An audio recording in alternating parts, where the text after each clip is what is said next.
우리가 지난주에 그리스도의 마음에 대해서 함께 나눴었습니다. 그리스도의 마음을 우리가 과연 얼마나 알고 있을까? 우리는 어쩌면 하나님을 믿으면서 내 마음을 좀 알아달라고, 또 내 마음을 좀 받아달라고 그렇게 간구하면서 살아가는 우리의 모습입니다.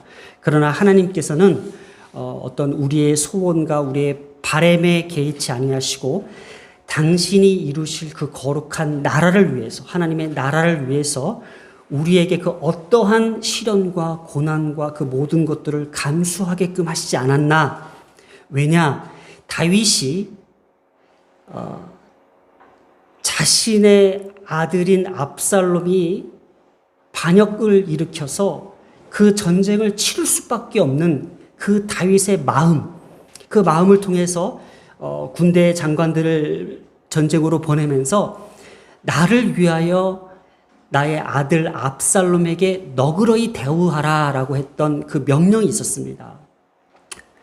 다윗이 그러면은 그 압살롬과 함께 전쟁을 치러야 되며 피를 흘려야 되며 창을 겨누어야 되는 그 마음 속에서 이 전쟁을 꼭 치러야만 했었을까? 하나님의 나라를 위해서, 온전한 이스라엘과 또 예루살렘의 회복을 위해서 다윗은 이 전쟁을 멈출 수 없었습니다. 전쟁을 치를 수밖에 없었습니다.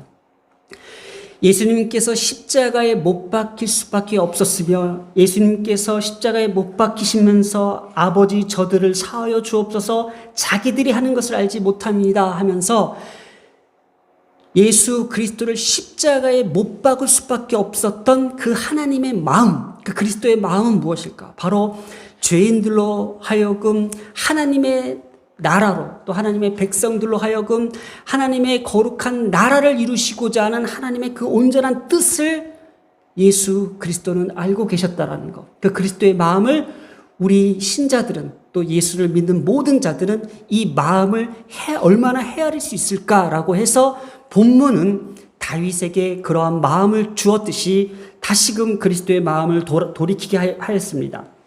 그러나 오늘 다윗의 어떤 그런 간절한 바람에도 불구하고 압살롬은 하나님께서 죽이게 하신다라는 것을 우리 본문을 보면 알 수 있습니다. 다윗이 이러한 전쟁을 치를 수밖에 없었던 일, 그리고 이 다윗의 일생에서 가장 이 치욕스러웠던 그 순간들을 보여주는 이유는 무엇일까? 성경에서 사무엘하 12장부터 지금까지 계속 다윗의 이 치욕스러운 일들을 보여주는 이 시간들, 이 일생을 왜 성경은 이렇게까지 강조해야 될까? 12장의 다윗의 범죄의 시작으로서 다윗이 전쟁에 승승장구하면서 가장 평안했던 그 시기가 있었습니다. 그런데 그 속에서 하나님 앞에 범죄하기 시작합니다. 하나님의 1차적인 심판이 바로 밧세바 사이에서 난 첫 아이의 죽음으로, 또 13장에는 하나님의 심판이 시작됩니다. 바로 암몬의 이복누이 다말의 강간 사건으로 인해서 하나님의 심판이 시작됩니다. 또 14장에는 다윗의 아들들의 보복살인 사건, 바로 압살롬이 암논을 살해합니다. 그리고 15장에는 압살롬의 반역이 시작되었습니다. 왕으로서 판결을 제대로 내리지 못함이 있어서 압살롬이 바로 반역을 시작합니다. 17장에는 다윗 왕은 예루살렘에서 쫓겨나기 시작합니다. 끊임없는 고통 가운데 처하는 것이 바로 다윗의 일생이었습니다. 이렇게 다윗의 일생 가운데에 힘든 시간을 보냈다라는 것은 하나님께서 다윗을 통하여 이루시고자 하는 하나님의 나라, 이스라엘의 회복을 하나님은 더욱더 강조점을 주고 있다라는 거예요. 자, 오늘 그 말씀에서 6절에 보면은 백성이 이스라엘을 치러 들어 나가서, 이 6절을 한번 다시 보겠습니다. 이에 백성이 이스라엘을 치러. 지난주의 말씀 속에서 여기에 이스라엘과 이 백성을 둘로 갈라놨던 것. 이 백성은 누구예요? 다윗과 함께한 백성이라고 성경은 명시하고 있습니다. 그리고 이 이스라엘이 누구예요? 압살롬이 다윗을 대항하여 온 이스라엘 지파들을 몰고 온 이 이스라엘을 이야기하는 거예요. 그러면 하나님께서 이 본문의 가장 큰 핵심 뭐예요? 다윗의 백성이 이스라엘을 심판하는 내용이에요. 하나님의 나라의 백성들이 이스라엘을 심판한다라는 거예요. 이스라엘을 심판한다. 그래서 오늘날 이 이스라엘을 바로 오늘날 우리의 모습이라고 볼 수 있다는 거예요. 하나님께서 이스라엘을 칠 수밖에 없었다는 것. 하나님께서 주의 백성들을 칠 수밖에 없었다는 건 뭐예요? 하나님의 나라를 이루시고자 하는 그 중요한 핵심 가운데 있다는 거예요. 오늘도 바로 6절에서 백성이 이스라엘을 친다라는 것은 바로 하나님의 심판이 여기에 있음을 나타내고 있습니다. 자, 계속 보겠습니다. 7절에서 8절에 거기서 이스라엘 백성이 다윗의 부하들에게 패한다고 있습니다. 수동태로 쓰여졌어요. 수동태로 쓰여졌다는 것을 보아 이 전쟁의 구체적인 전쟁 과정이 다윗의 군대의 전력이나 의도대로 이루어진 것이 아니라 하나님에 의해서 지금 이 전쟁이 진행되고 있다는 거예요. 하나님께서 다윗과 함께한 백성을 승리케 하시는 것에 대해서 더욱더 구체적으로 얘기하고 있다는 거예요. 사실 객관적 전력으로 보았을 때에는 반역자 압살롬의 군대를 도저히 이길 수 없습니다. 지금. 왜냐? 다윗의 군대는 다윗과 함께한 그 백성들, 다윗과 함께한 백성들은 뭐예요? 지난주에 우리가 말씀을 함께 나눴죠? 하나님 앞에 순종하는 백성들이었어요. 그 백성들의 입장에서는 자신의 먹고 살 길을 위해서 자기의 어떤 가족과 자신의 어떤 생명을 위해서는 그냥 대세인, 지금 대세가 누구예요? 압살롬이잖아요. 그냥 다윗을 버리고 그렇게 다윗을 쫄쫄쫄 쫓아갈 필요 없고 그냥 압살롬 편에 서서 그냥 그 예루살렘 안에서 편히 먹고 살 수 있었어요. 그러나 계속 요단강을 건너서 쫓겨서 마하나임까지 들어가서 마하나임이 어떤 곳이었어요? 베냐민 지파였잖아요. 다윗의 왕권을 부정했던, 다윗의 왕권을 그렇게 높이 들지 않았던 그 지파까지 들어가서 그 꼴을 당하면서 이 백성들이 남아서 지금 다윗의 군대에서 싸우고자 있다는 것들. 바로 이게 뭐예요? 하나님 앞에 순종했던 백성들이에요. 오늘도 내용이 좀 긴데요. 다윗이 요압의 군대와 그 세 군대 장관들에게 내 아들을 너그러이 대우해달라고 그랬어요.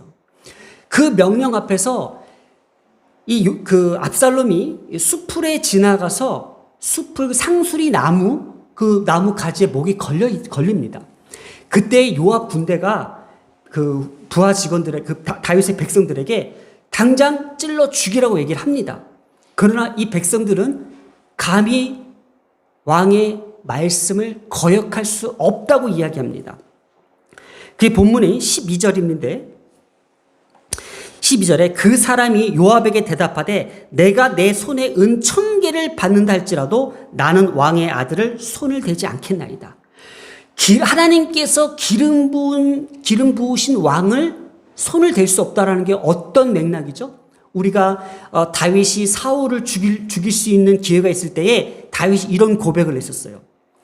하나님께서 기름 부은 종을 손을 댈 수 없다라는 건 뭐예요? 오늘날 기름 부은 종, 목회자들한테 잘해라 이 말 아니라고 제가 말씀드렸어요. 하나님께서 기름 부으신 자를 손을 대지 말라는 것은 하나님 앞에 내가 지금 하나님의 말씀에 언약에 순종하고 있다라는 태도를 얘기해서 태도. 지금 이 다윗과 함께한 백성들은 뭐예요? 하나님의 나라의 백성임을 지금 강조하고 있었어요. 그래서 지금 다윗의 나의 왕 아들의 손을 대지 않겠다라는 것은 나는 지금 하나님의 나라의 백성으로서 순종하고 있다는 걸 얘기하고 있어요. 하나님 앞에 순종적 제사를 이야기하고 있다는 거예요.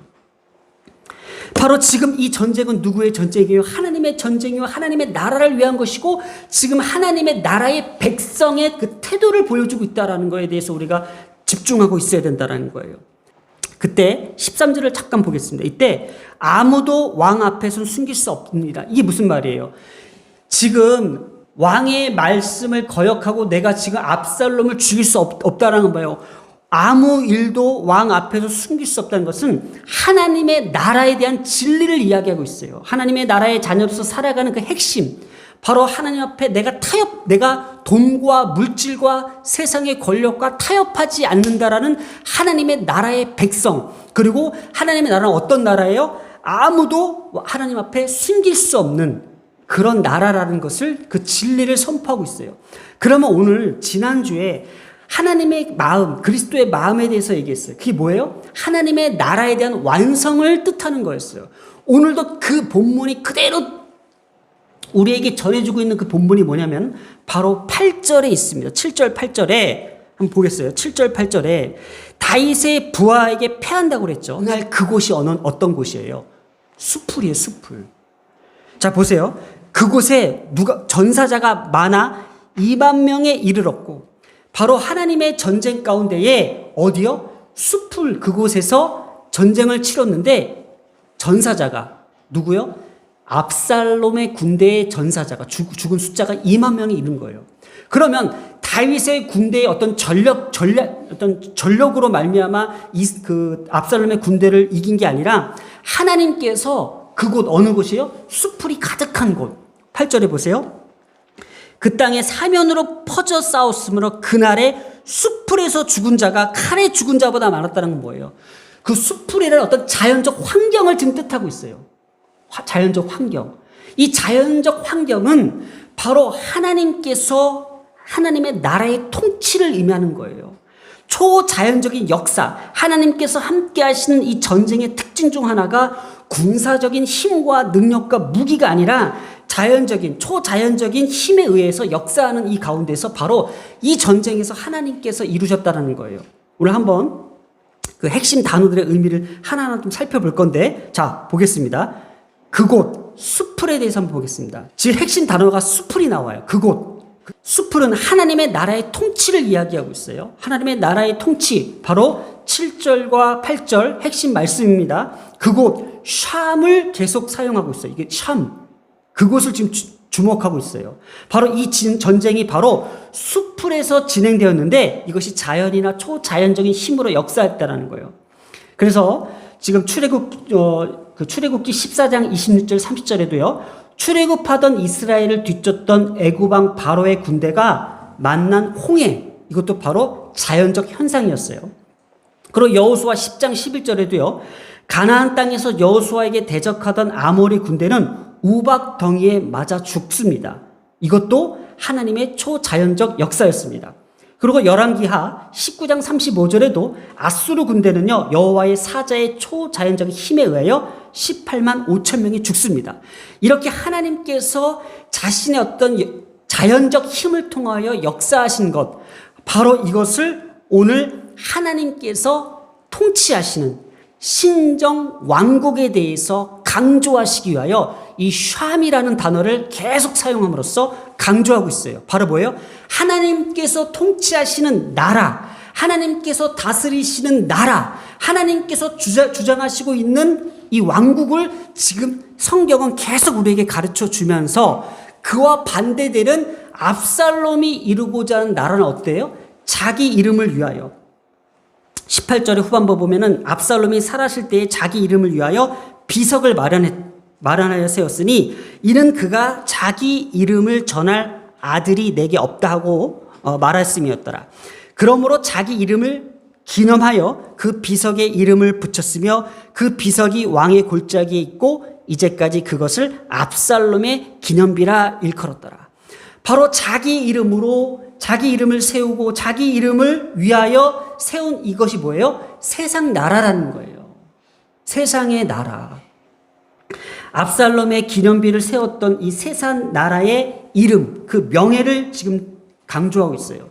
그러면 지금 이렇게 살펴보면은 6절과 8절은 신정 통치를 드러내는 하나님의 나라를 소개하는 반면에 9절부터 18절까지는 세상 통치자, 자기 이름을 위한 인본주의, 이 왕 압살롬에 대해서 길게 설명한 이유는 무엇일까라는 거예요.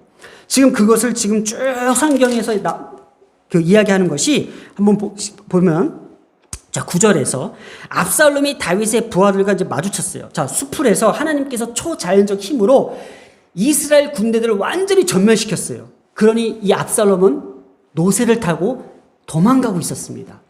도망가는 그 와중에 큰 상수리 나무 번성한 가지 아래로 지날 때에 압살롬의 머리가 상수리 나무에 걸립니다. 그리고 그가 공중과 땅 사이에 대롱대롱 매달려 있었던 것 같아요. 자, 보세요. 공중과 땅 사이. 공중과 땅 사이. 메시지가 오죠. 공중은 뭘 뜻해요? 하나님의 나라입니다. 하나님의 권세입니다. 땅은 어디예요? 아까 자기 이름을 위하여 세우는 세상의 나라, 세상의 통치를 이야기해요. 이 압살롬이 지금 이 노새를 타고 노새를 집중하는 게 뭐예요? 바로 부정하게 이 세상의 혼합 종교를 이야기하고 있어요. 혼합 종교. 순수한 그리스도를 믿는 복음이 아닌 그리스도도 믿고 세상 종교도 믿고 이 종교도 믿고 이것도 믿는 이 타협하는 이 세상 종교, 이 순나귀와 암마를 이종 교배한 이 부정한 이 짐승을 지금 뜻하고 있는 거예요. 그러나 아까 하나님의 백성은 어떤 순종하던 백성은 뭐예요? 내게 은 1000개를 갖다 줄지언정 나는 왕의 말을 거역할 수 없다라는 하나님의 나라의 백성, 타협하지 않는 그 백성을 이야기하고 있고, 이 노새는 뭐예요? 그냥 좋으면 좋은 대로 다 오늘날 우리 기독교가 혼합 종교에 빠져 있다는 것을 아무도 몰라요. 벌써 이미 어떤 교단은, 장로교 교단은 WCC에 가입해서 그 종교를 지금 허락하고 있어요. 동성애도 허락하고 다 허락하고 있어요. 오늘날 기독교 안에도 이게 들어왔다는 거예요. 이 노새와 같은 것을 경고하고 있어요. 이 머리는 뭐예요? 이 머리가 걸렸다는 뭐예요? 세상 권세자, 권력자들을 뜻하는 거예요. 그래서 이 노새와 이 머리는 부정함과 이 세상의 권력을 지금 이야기하고 있어요. 바로 무질서를 다스리는 거예요. 자, 그래서 여기서 한번 볼게요. 지금 요압이요, 다윗의 군대 요압이 부활을 시켜서 지금 걸려있는 그 압살롬을 빨리 죽여라 그래요. 그랬더니 이 백성이 어떤 백성이? 하나님 나라의 백성이잖아요. 이 하나님 나라의 백성은 뭐예요? 순종하잖아요. 왕을 뭐 건들 수 없습니다. 그랬더니 이 요압이 직접 칼을 댑니다. 근데 요압의 인물을 한번 잠깐만 살펴보면 제가 너무 궁금한 거예요. 아니, 이 요압은요, 좀 이상해요. 다윗에게 되게 충성하는 군대 장관님의 반면에 압살롬을 도망갔던 3년 동안 도망갔던 압살롬을 다윗에게 불러들인 사람이었고, 또 지금은 다윗을 위해서 싸우고, 지금 또 압살롬을 죽이려고 해요. 아, 이런 인간, 이 인간에 대해서 좀 뭐가 좀 자꾸 좀 궁금하게 되어 있다라는 거예요. 그런데 오늘 보니까, 제가 여기 보니까 15절에 요압이 무기 든 청년 10명이 압살롬의 에워싸고 쳐 죽였어요. 그리고 16절에 요압이 나팔을 불어 백성에게 그치게 하니라. 자, 보세요. 나팔을 불었대요. 그리고 백성에게 그치게 하래요. 이 그치게 하다가 하자크예요. 하자크. 하자크가 억제하다, 절제하다는 뜻을 갖고 있어요. 그러니까 이 요압이라는 인물은 나팔을 불면서 이 모든 전쟁을 억제하고 절제했다는 거. 아주 이성적 판단을 했던 사람인데, 바로 이러한 사람이 지금 압살롬을 죽였다는 사실을 저는 어떻게 해석했냐면, 자, 지금 하나님의 나라와 세상 나라를 지금 보고 있죠. 하나님께서 이 세상 나라의 이 무질서함, 이 노새와 이 머리, 바로 혼합하고 타협하는 이 세상과 세상의 이름을 알리고자 하는 인간의 어떤 권력과 힘, 이러한 무질서함 속에서 하나님의 나라를 위한 이 세상 나라의 사람들로 말미암아 이 무질서를 통제하는 사람이 요압이 아니었나. 중요한 거는 하나님의 나라의 관점을 가지고 이 본문을 해석해야 된다라는 거예요. 자, 오늘 본문을 좀 정리하면서 말씀을 맺겠습니다. 지금 하나님의 나라와 또 세상의 어떤 나라를 양쪽을 이렇게 비교를 하면서 그곳에서 하나님 앞에 순종하는 백성들, 그리고 노새와 이 머리, 세상의 어떤 부정함과 세상의 어떤 권력을, 이 무질서를 다스리시는 하나님을 볼 수 있었습니다.